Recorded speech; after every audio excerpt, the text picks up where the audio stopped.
Here we are. So now what? So now what? Isn't that the greatest question of them all? Yeah. You left me on more of a cliffhanger than I was expecting for just the beginning. I'll get more into that later, but anyway. You gotta do the obligatory intro. Well, now it doesn't feel right. I'm not actively doing theater anymore. It's not funny anymore, is it? It is a little funny. You know that the whole point of this is trying to figure out what the point of it is. Man, that's some existential dread type and that things it's possibly that I need to just continue doing it because this is the closest thing I have to therapy. Because we have to. Anyway, willkommen, bienvenue, welcome. We're back. We're trying it again. Well, it's continued mostly in my head as I'm wandering around my new apartment. The inner machinations of my mind are an enigma. And then whatever monologues I do come up with either just don't get written down or disappear into the ether. Ether. You know what they say about ether? You blow it up. You're gonna blow it up hot. I'm actually really terrible about that too. I'll get some ideas and then I'll fail to write them down and then they just disappear into the abyss. What are we drinking tonight? So, I have these little things called buzz balls. Yo. But hey, it's your dollar. Don't let me hold you down. I like them anyways. They're a bit pricey. It is pretty. But they have this really interesting packaging. Orb. But can top? Do you know the term blobject? No. I saw the definition of this on the internet. Like a Volkswagen New Beetle or an iMac is classified as a blobject. Oh my god. Technical term. That is the most 2000s thing ever, and I'm all for it. Only for use in industry expert area. I'm all for it. Anyways, chat. New York is special. New York is a little special. In the beverage industry, there's a lot of, I'll call them imitation products.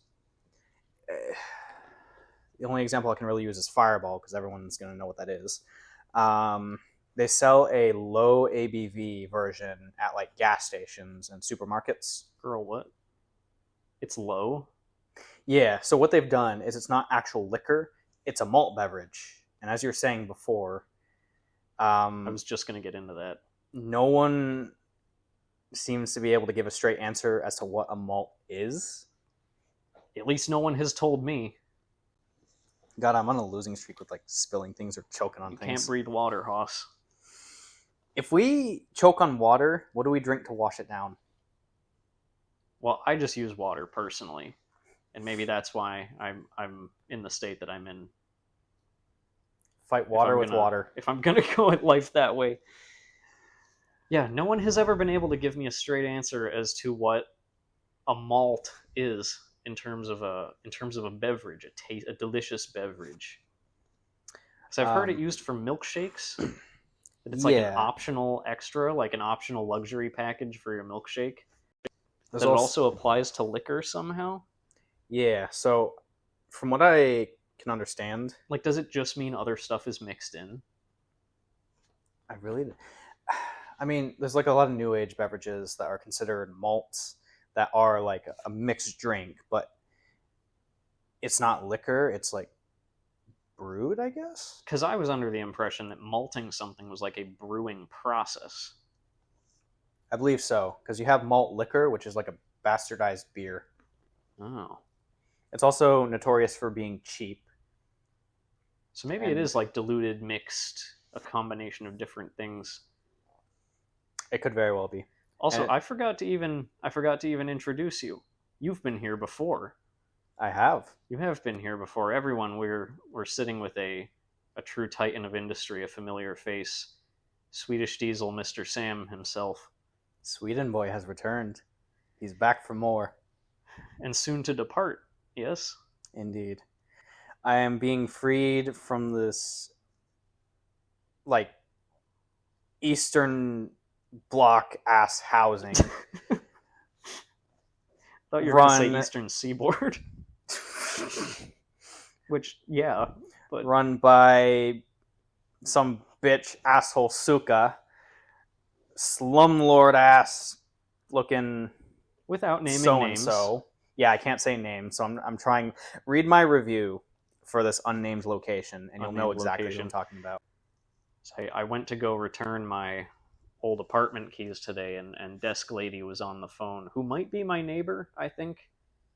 I'm not sure. Might have been someone else. Oh, the irony. Oh, the irony.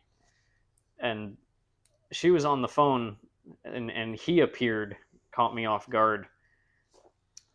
And like, God, I hate having like a fight or flight response to people who like I haven't had any physical altercation with in the past. It's just like the implication of like, I'm sure we both know that we are enemies in this place. But I don't know how much either of us are willing to do about it. It's like, you know, like two stray cats having a standoff and they're all like arched up. I have two cats at home, and it feels like that. It took them a couple of years to become accustomed to each other, and oh, they also have, you know, they have the move out form you have to do. Yep. When you like return your key and everything. Mm-hmm. I just kind of like side-eyed my computer when they had the, do you have any damages to the unit or community that you would like to take responsibility for? Okay, that actually leads us into probably the... It was the to the community part that got me, and I side-eye out the window at the like 2 gallons of oil that are soaked into the parking lot. Just from various shenanigans over the years. Hey, they're repaving right now. Hey, so we sure do appreciate you guys from the bottom of our hearts for letting us do engine swaps in your parking lot after hours while you weren't there or knew about it. Also, kindly go fuck yourself. Kindly. So that actually leads me into my next story. This love wins, Hoss. Hell yeah, brother. So this slumlord, I'm pretty sure he was actually scared of me for a while. And that is... You have, what's the video game perk? Terrifying Presence? Yes, from the Fallout series, Terrifying Presence. And it reigns true because in another property across the street owned by the same company... Everyone just hears the Bad to the Bone riff when you walk into a door to anywhere. Yeah.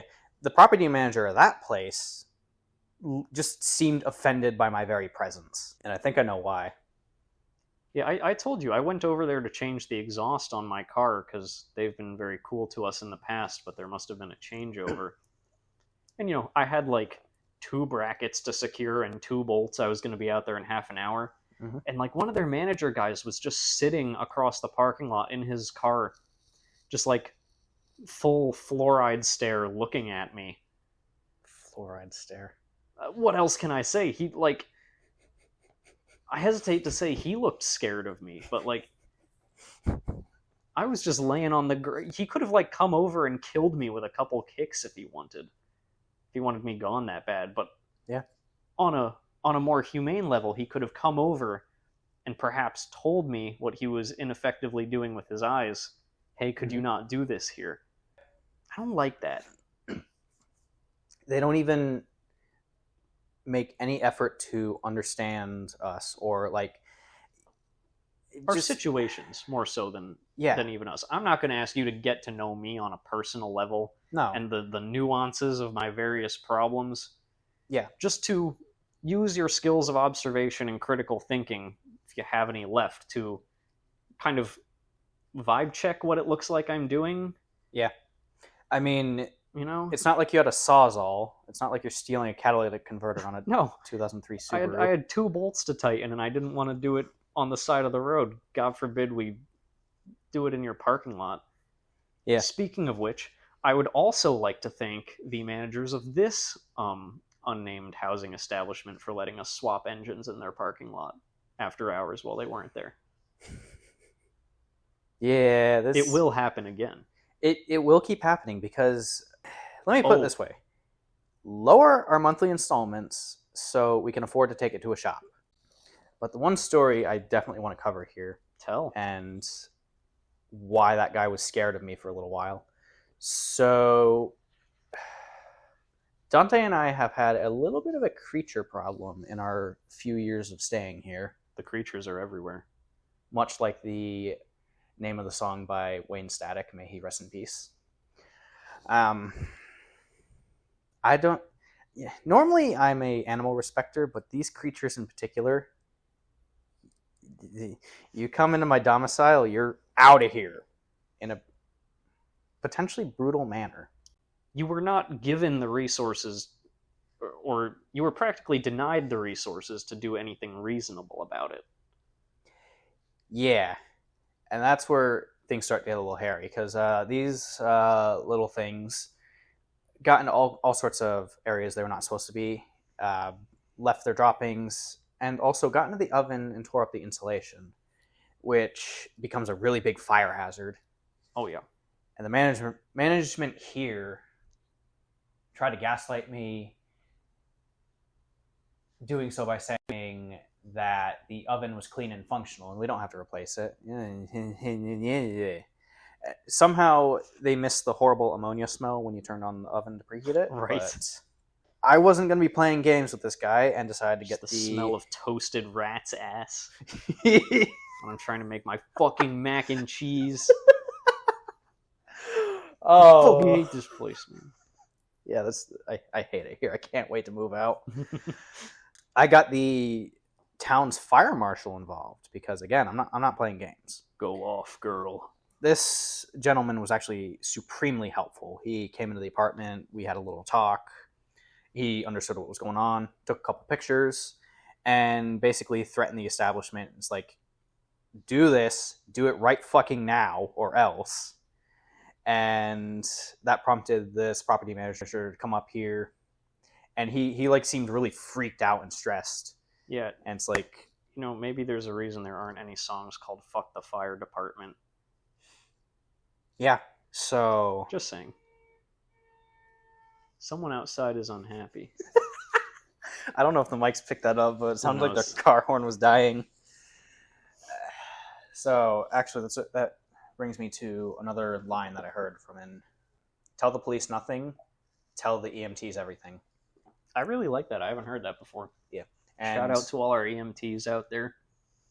We won't turn this into like any sort of political discussion because there's frankly more productive things to talk about. There is a much smaller quantity of productive things to talk about, unfortunately.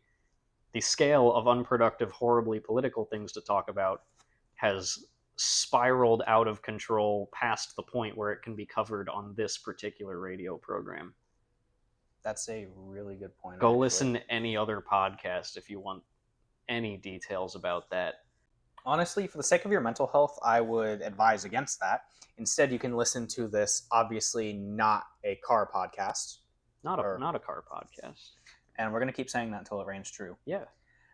Did I ever tell you about my Chevy truck? Did I ever tell you there's another well, there was. I think he moved out now. But there's another two-tone truck in this parking lot. And once I met the owner, we instantly became friends. And we shared our mutual love for old ratty machinery. Old ratty machinery. I think is the term I would use. Yeah. I was trying to think of a nice way to put it. It's disgusting how little men need to be happy. I'm a simple-minded individual. Just because I love my car doesn't mean it makes me happy. This is also true, and that will lead me to my next topic in a moment. This fine gentleman with the other pickup truck, we also expressed our undying hatred of the tyrants in charge. Is it tyrants or tyrants? Tyrants. Tyrants. Okay, chat, there's a reason why I'm not an English major, okay? On what level? Residential government or shadow government? Yes. Residential in this case, but... Don't we know it? It's just eternal, undying, and we have the most venomous reviews. You know what else is undying in this past chapter of my life? Mm-hmm. My ability to find free vacuum cleaners in the garbage. This is counting the one I didn't pick up, this is number 4 now, right? Yeah. This is vacuum cleaner number 4. People, when you move out of somewhere, there are perhaps better uses of your appliances that, take a little investment to acquire in the first place than just dumping it outside on the... Vacuum cleaners have feelings too, That's a much better way to put it. So this is why we come to this Not a Car podcast. I don't know if I'd call it a podcast, honestly. Damn. I've been modernized, gentrified. Oops. Sorry. Again, not an English major. I don't know what terminology to use. But I don't think it matters what major we are at this point. If we have our critical thinking, that puts us a degree above most people.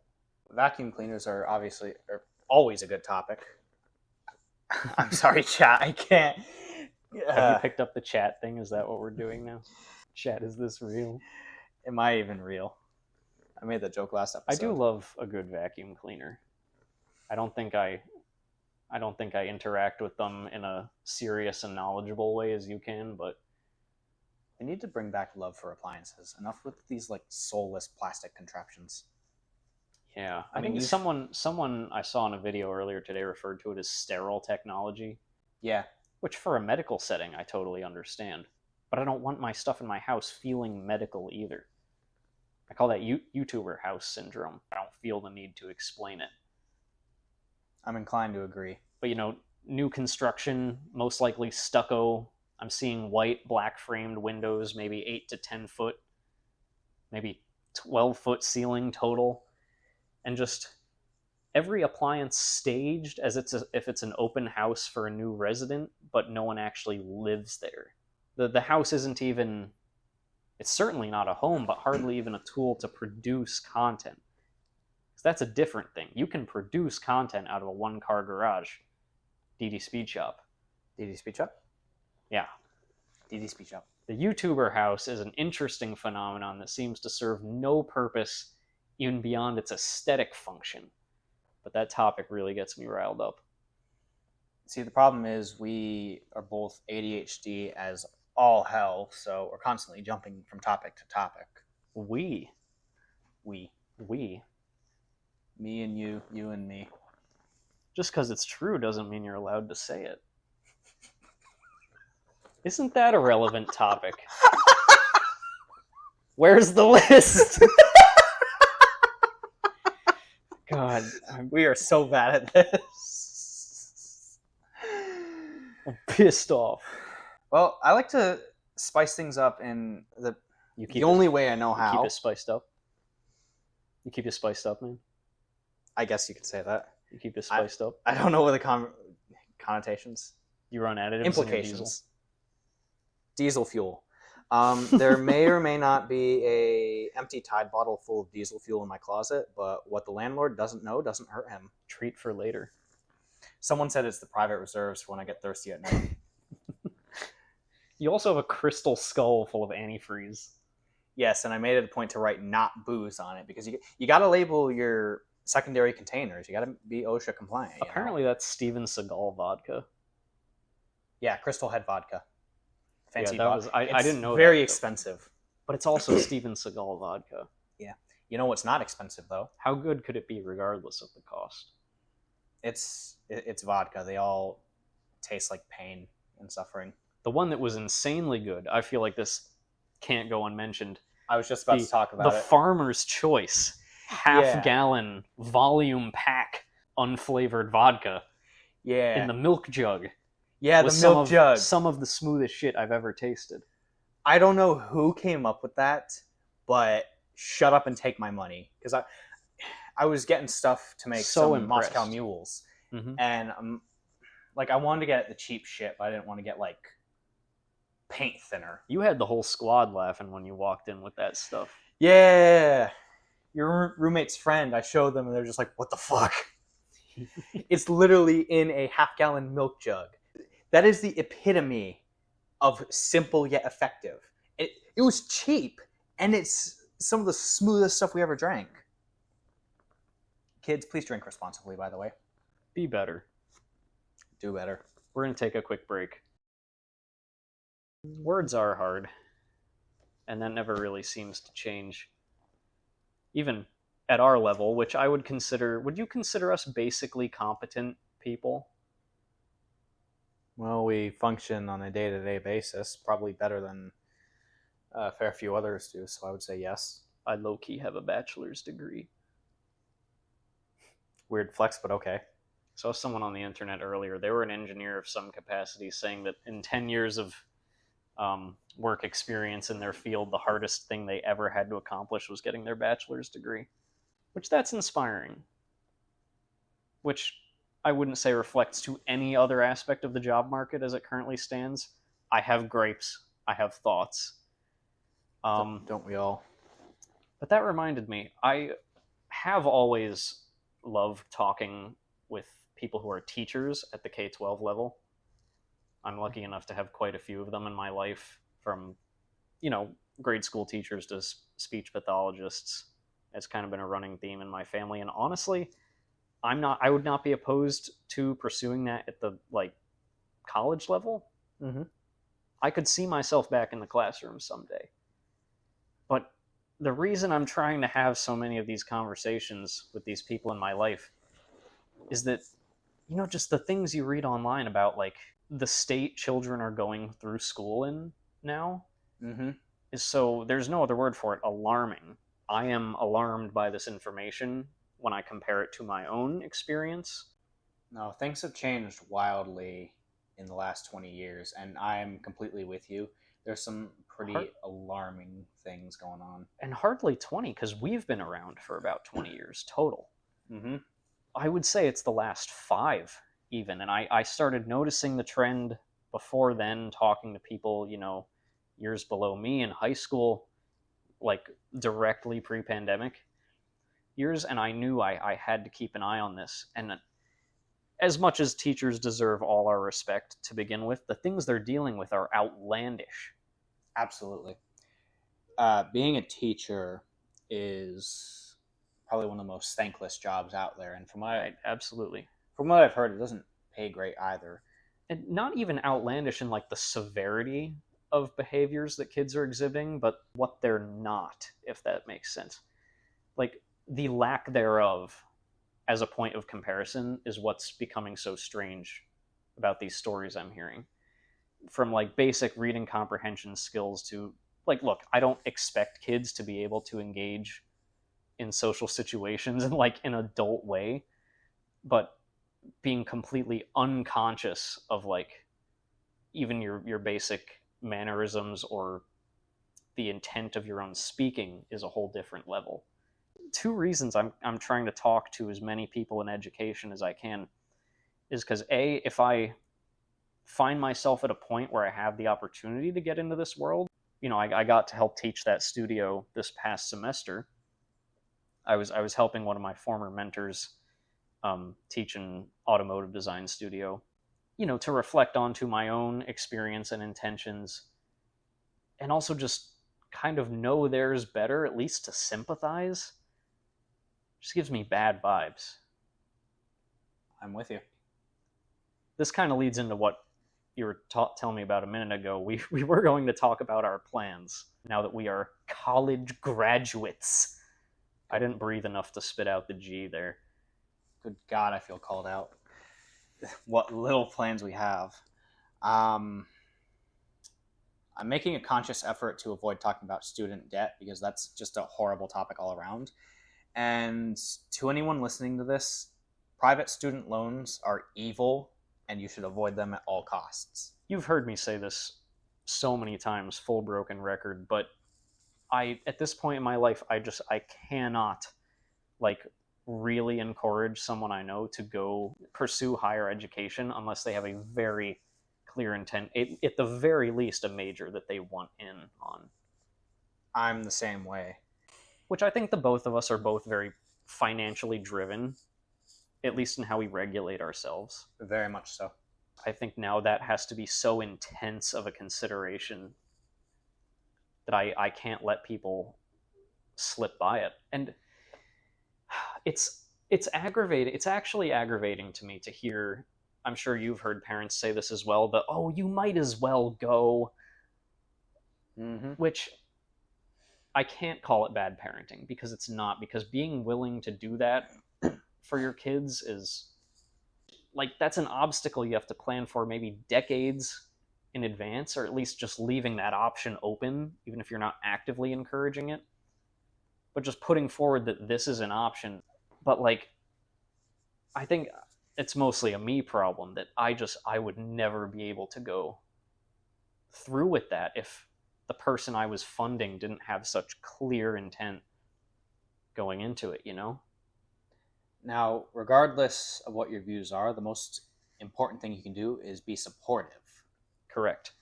I won't point any fingers, but Ridiculing people, like actively holding them at fault for like not wanting to pursue the most financially detrimental high risk option is that I do take a lot of direct issue with. as do I. The pandemic has also thrown all sorts of things out of whack. There is money to be made everywhere, and now it is in more surprising places than you would ever expect. You're telling me. Mm. The self-proclaimed bottle gremlin and scrapper. Things have obviously changed a lot, especially in the last 5 years. I'm sorry, this ain't the 80s anymore. This ain't the 80s, the thing we were never there for. I think I've mentioned it in the last episode, but I have a lot of false nostalgia for the 90s. The false nostalgia, yes. Yeah. I think despite the enduring joy and whimsy in our hearts, paranoia has kind of been the dominating feeling in the time since we've been freed from our academic pursuits. Paranoia that can drive you. It drives me, I would say. And my parents can't stand that. Don't get me wrong. Should you be happy? Yes, generally. But if I'm able to use my paranoia, my fear, for at the very least motivation, I guess that counts as it consuming me. But it moves me on to whatever must be done next. You were talking about it specifically in reference to vehicles. Yeah. I don't remember if we talked about this specifically in the past, but I don't believe so. it never ends. Shitbox paranoia is what I Shitbox call paranoia. Honestly, now that I think about it right now, I don't think there's ever been a vehicle I've been fully at ease in. Because I've never thought about it that way. It's like realizing childhood trauma, going back and maybe like comparing your experiences to others and being like, oh, wait, that's... You mean I'm not supposed to feel like I'm on the verge of tears for the past 10 years straight? That's not normal? I'm not supposed to get in perfectly functioning vehicles and wonder if I'm going to make it to my destination? Incredible way to put it. And you know what? I still don't think I would have it any other way. Honestly, at least on a conceptual level. In practice is always different, and there are principles to this. There are principles to the shitbox lifestyle, the commandments, all 4 to 12 of them, because I haven't thought them all through. But as we know, don't make your race car your daily. Yes. Same goes for your project car. It might be both. Mm-hmm. Always have a backup. Always have a backup. First car is different from any other car. First car has a very specific task to fill, and you are allowed to be boring. Absolutely. You don't have to stay that way. No one's saying that.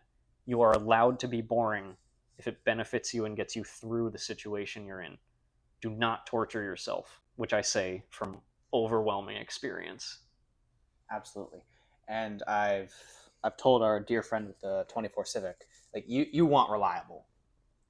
That car surprised me so much.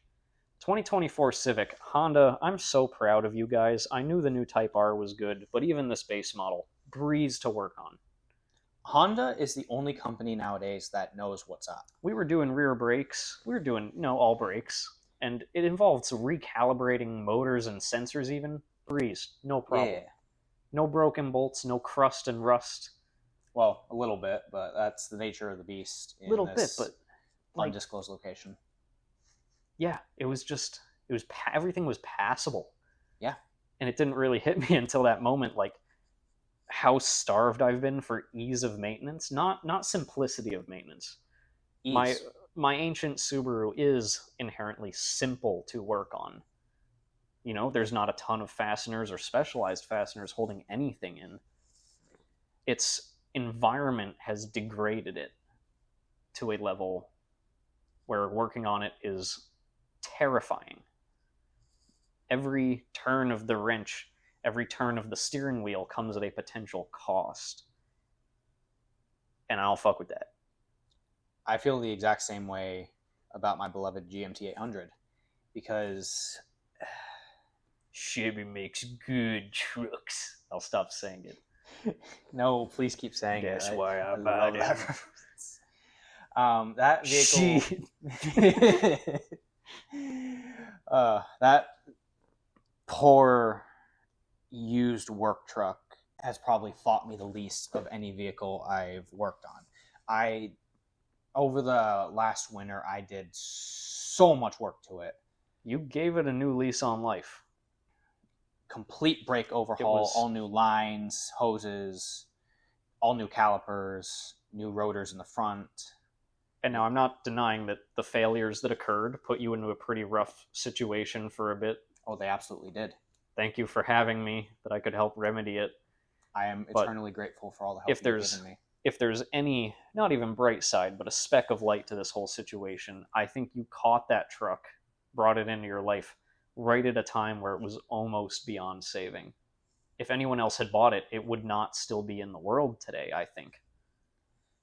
I've had a similar train of thought because this was the previous owner. This was his son's truck, his daily driver. It was a fleet truck of a company.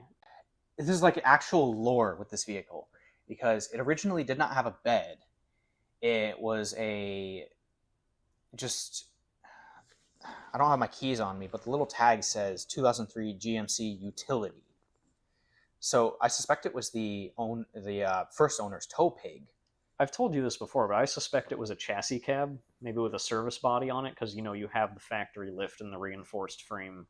Yeah, all the things that would justify that. There's the frame reinforcement, and I also have reason to believe it's like a extended frame because there's actually a post on Bob is the Oil Guy on this specific vehicle, and one of the people that commented noted that it looked like the frame was, they said it looked like the bed was 6 inches too small, and that if I were to put a bumper on it, it probably would not line up correctly.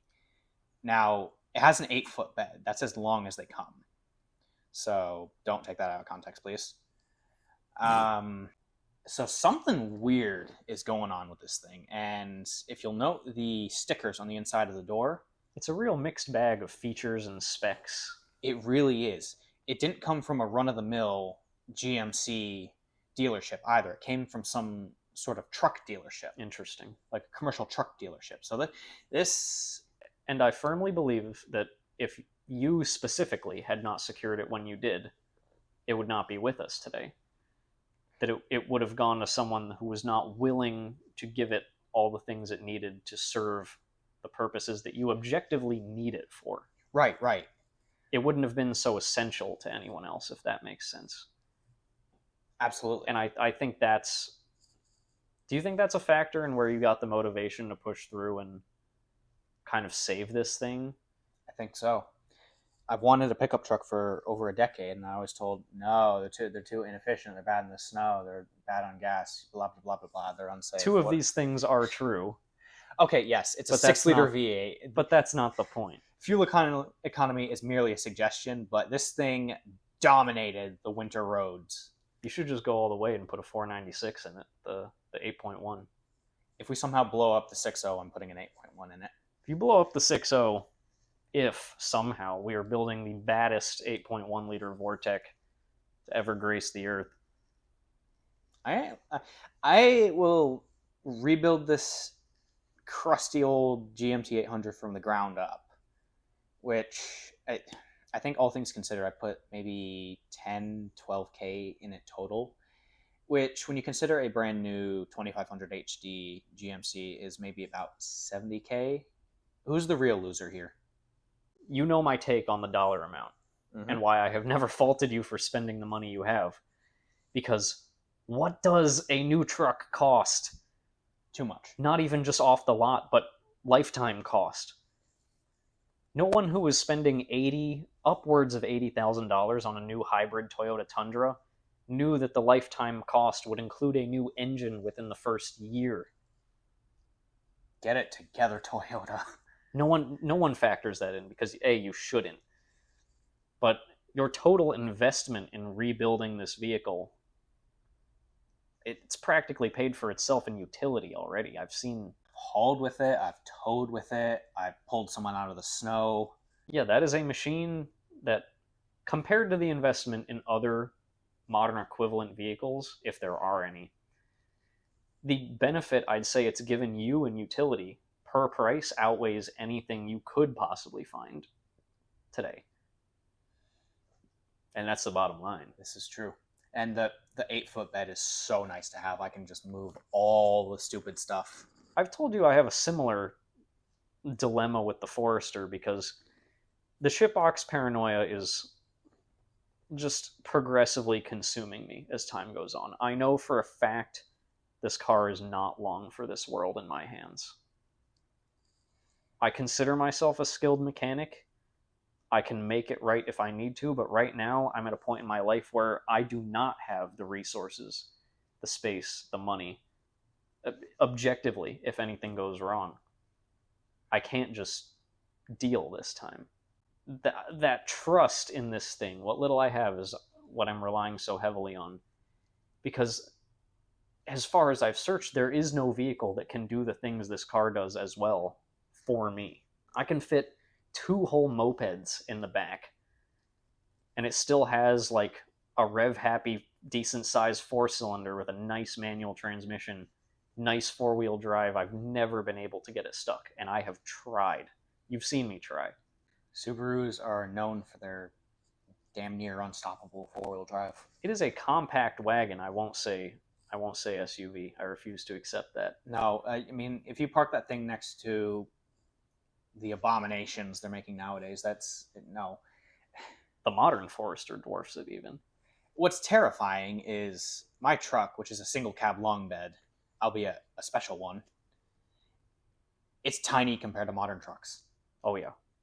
My point being, this car is of so much utility to me personally, and I don't know what else can match that at the relatively low investment that this one has asked of me. You know, I just don't know how I could fill that utility void if something I can't fix happens to it. Even though there is the factor of I get in this car every single day not fully sure I'm going to make it to my destination. Sure, it has 4 functioning windows and I can reinstall the air conditioning whenever I want. But it's that feeling. It's every little weird vibration and stumble and rattle you feel through the pedals that your passengers will never be able to hear. It wears away at you, even just driving across town. It absolutely does. I experience the same thing day to day. And as much as I love my truck, that thing terrifies me. Maybe the most enjoyable days we've had in that truck was just going to the coffee shop in the snow after you had just finished rebuilding it, had the music on. You know, that was still a cautious test run, if I remember. Yeah. Like, every couple minutes it was click the music off. I gotta listen to something. Mm-hmm. You know, it's, despite all the benefits and that I still wouldn't trade it for anything, it is a constantly interrupted experience. Exactly. That's how I would put it. And it's even the things like, if it does something new, like, we both, there's no getting around this. We both drive shit boxes, but God bless. For the most part, we know their quirks. Let's use my steering box as an example. There is a lot of play in there from 10 to 2. I'll put it this way. It's not really doing anything, but it's something I know about. I can account for that. I'll put it this way. You want to learn how a vehicle can become an extension of your body, almost, the same way a sports player might connect to their equipment, is if it's constantly on your mind, every quirk, every sensation, you know, you learn how to translate those into your own reactions. But that's where she goes with these. I still don't know what to call this. Is this a podcast? Is it a talk show? Is radio it just like show. Radio show. There we go. Makes me feel better about myself. Do you think the podcast space is the new political establishment? Fuck your politics. Go save a truck instead. I don't care. My brain hurts and I want it to feel better. I also don't want to pay for it. Yeah. So I'm going to talk into the void and see what sticks. See what comes back out of the comments section. That's a dangerous game. Was there anything else you wanted to cover? I suppose with our shitbox state, it's kind of a special thing because as much as I wish I had a baby S10 with the same color scheme as a backup vehicle, it's like that meme with the 6.0 Power Stroke. The secret to being a Ford owner is to have a backup plan. And right next to that 6.0 was a little Ford Ranger, same color and everything. I won't say we don't have a backup plan because there's an entire network of people that we can reach out to when we need help. Yes, if there's any redeeming factor to fight the paranoia, it is community, as cheesy as it sounds, but community is the force, if anything, that can fight this level of fear that we even invite into our daily driving adventures. Shout out to all you crazy motherfuckers in this area. You know who you are, and God bless. Shout out to my freaks. Yeah. But yeah, I think that about covers it. Your question stands. Where do we go from here? Where can we go from here but down? Down is easier. I'll regain my energy and climb when I find somewhere to land. Oh, I'd make a 3 Days Grace reference, but I don't remember the lyrics. And I wouldn't get it. Damn. Static X. Can we talk about Wayne Static's hair? We'll do that in the next episode. The next episode. Whenever that is. Yeah, coming 1 to 52 weeks from now to a computer near you.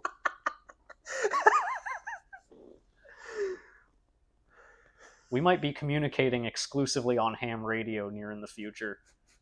There's really no way to tell. Okay, so I did help a friend buy a very broadly offensive truck, which is probably another story for another time. We communicated through radio. Yeah, CB radio. Love it. Just added authenticity. This was in the middle of nowhere. The previous owner sawzalled the entire exhaust off. That was a day to remember. I wish I had seen that thing when I had the chance. It happens. But we'll recap when we get back. Good night. Have a good night.